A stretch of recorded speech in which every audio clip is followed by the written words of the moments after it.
Milorad Panić, pesnik i istaknuti kulturni poslanik i pregalac, rođen je u Glogovcu 27. januara 1912. godine. Već u gimnazijskim danima je pokazivao veliki interes za književnost. Kao đak viših razreda učestvovao je na književnim večerima u Šapcu i po okolnim mestima. Pošto je odgajan i vaspitavan u slobodarskim tradicijama, svome imenu je dodao ime svog pretka Surepa, ustanika i mačvanskog hajduka. Do kraja života će se ponositi ovim imenom koje označava starog Vuka predvodnika. Moji zreli odnosi odvijali su se sa Surepom od 1956. godine pa do njegove smrti. Tih 10 godina stekle su se izvesne povoljne okolnosti po mene, te sam živeo i kretao se u porodici njegovoj kao i u njegovoj blizini, pa sam bio u mogućnosti da budem svedok mnogih događaja iz njegovog ličnog i privatnog života, kao i javnog, koji su se tada dešavali. Za svoj pseudonim stric Milorad je uzeo nadimak svoga velikoga pretka Stanoja Panića Surepa. Taj nadimak su njemu dali njegovi hajduci, mačvanske hajdučke družine Harambaše Srećka, jer je Surep bio starosedeoc mačvanin i pored njegovih vrsnih hajdučkih osobina, on je bio i odličan poznavalac mačvanskih šuma, staza i bogaza koje su vodile do hajdučkih prebivališta, te su zbog toga uzeli reč iz staroslovenskog jezika Surep, što znači čelni vuk u koloni vukova. A šta bi bolje moglo da odgovara Surepu, ljubitelju istorije i tradicije, nego ovaj nadimak. Diplomirao je na Filozofskom fakultetu 1936. godine i već kao poznati mladi pesnik zaposlio se u redakciji Politike. U prvim posleratnim godinama Surep se i dalje aktivno bavio književnošću, stoga i ne iznenađuje podatak da je izabran za prvog sekretara Udruženja književnika Srbije. Ipak, njegov častan odnos prema životu i društvu nikada nije izostajao.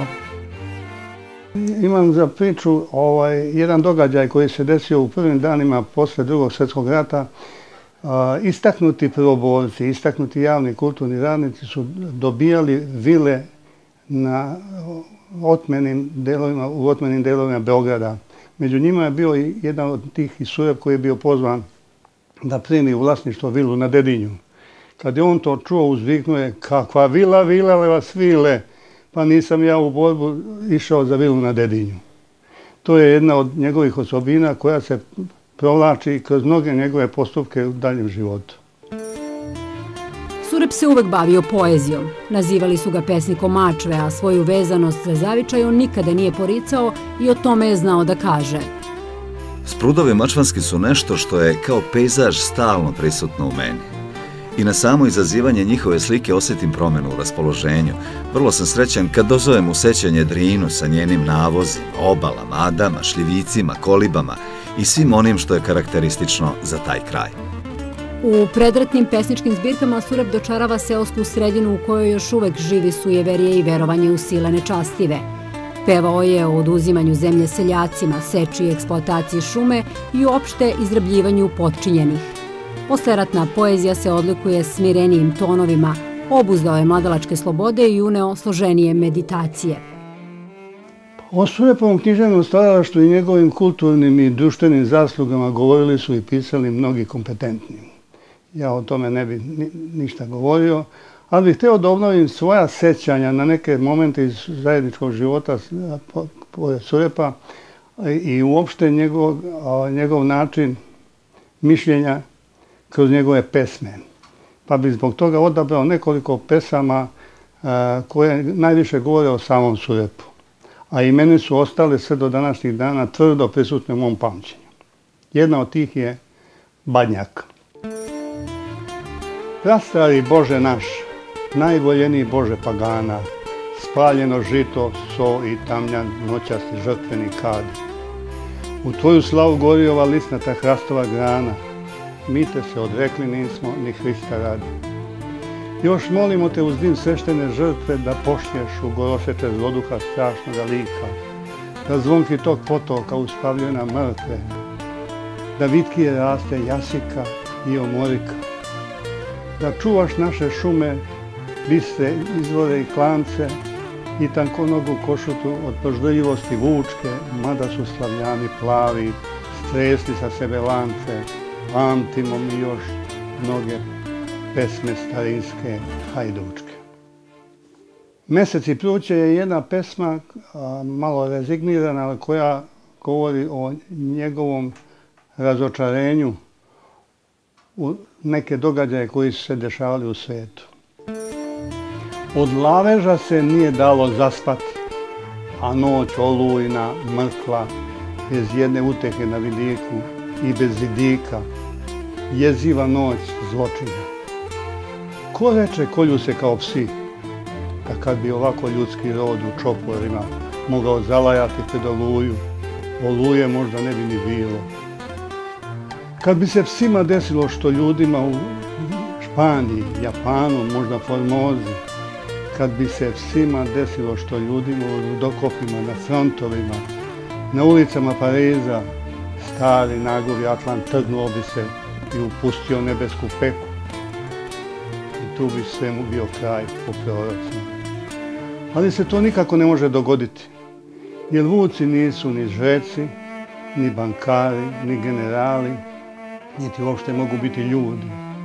Te nama ostaje jedino da se i dalje koljemo gluvo, a starcu da dremucka držeći zglob svemira. U leto 1947. godine Surepu je poverena nova odgovorna dužnost, osnivanje i organizacija Zavoda za zaštitu i naučno proučavanje spomenika kulture Srbije. Pod njegovim rukovodstvom sačinjeni su prvi popisi naših starih gradova, manastira, crkava, riznica, ikona, rukopisnih knjiga i drugih značajnih ostataka naše bogate kulturne baštine. A meni je poznat jedan događaj iz 1964. godine u Vukovom Tršiću. Održan je jubilarni Vukov sabor na kome je održao, kako su tada govorili, vatreni govor Milorad Panić Surep. On je taj odgovor tako pesnički nadahnuto održao da je doživeo gromoglasni aplauz celog amfiteatra, koji nije mali bio, nego se tada procenjivao na oko 500.000 posetilaca sabora. I od tih aplauza 10 puta i više bio je prekinut u govoru, pa je prvak Narodnog pozorišta u Beogradu Ljubiša Jovanović, kad je Surep završio, skočio na binu, čestitao mu i da svi čuju, i Surep pohvalio ga da je on postigao ideal glumca da bude više od 10 puta prekinut na otvorenoj sceni. Kad je sa Ljubišom i sa mnogim slavistima silazio sa tribina, dočekali su ga dole neki naši političari sa Slovencima i doslovce rekli ovako: Surepe, Slovenci se bune što mi mnogo slavimo Vuka, oni ne slave ništa. On onako zabezeknut, iskolači oči pa drekne da svi čuju oko njega: drugovi Slovenci, verujte mi, ja nemam vremena da vam organizujem proslavu Vuka Karadžića, organizujte je sami vi. Kako je to uspjelo mnogim slavistima u dalekim zemljama, u Tokiju, Moskvi, Cambridgeu, Teksasu. Nastavak programa bio je u duhu Surepovog svečanog govora i odisao njegovim nastojanjima da se temeljitije oceni prošlost srpskog naroda i da se i nama samima i celom svetu otkrije bogatstvo naše kulturne baštine. U junu 1956. godine postavljen je za republičkog ministra kulture i na toj dužnosti je proveo 3 godine. Njegovim dolaskom na čelo Narodne biblioteke Srbije aktivirana je ranije ideja o izgradnji nove zgrade biblioteke u Beogradu. Surep je dobitnik velikog broja nagrada i priznanja, među njima i Oktobarske nagrade grada Beograda i Vukove nagrade. Njegova najznačajnija dela su Vetar zviždi, Prosto, Ti dolaziš, Svetlozemaljska, poeme Žito, Ada, priče o Selji Miši, Filip Višnjić, pesnik Bune, monografija, Srpske narodne pripovetke, Kad su živi zavidjeli mrtvima. I na kraju da se rastanemo sa Surepom u lirskom raspoloženju njegovom pesmom Vodenica. Postoji jedna reka, ni mala ni velika, reka Krivudava sa gorovitim obalama. I da me šibaš, reći ti ne mogu gde je ta reka, ni za koga ta vodenica stara melje. Ali ako si gladan i baš od iskrena pomalo nevešta kova. Prati mi srce kad prođe kroz svoju vreću snova. Milorad Panić-Surep je umro 22. aprila 1968. godine u Beogradu. Uz dostojan ispraćaj sahranjen je u Aleji velikana na Novom groblju.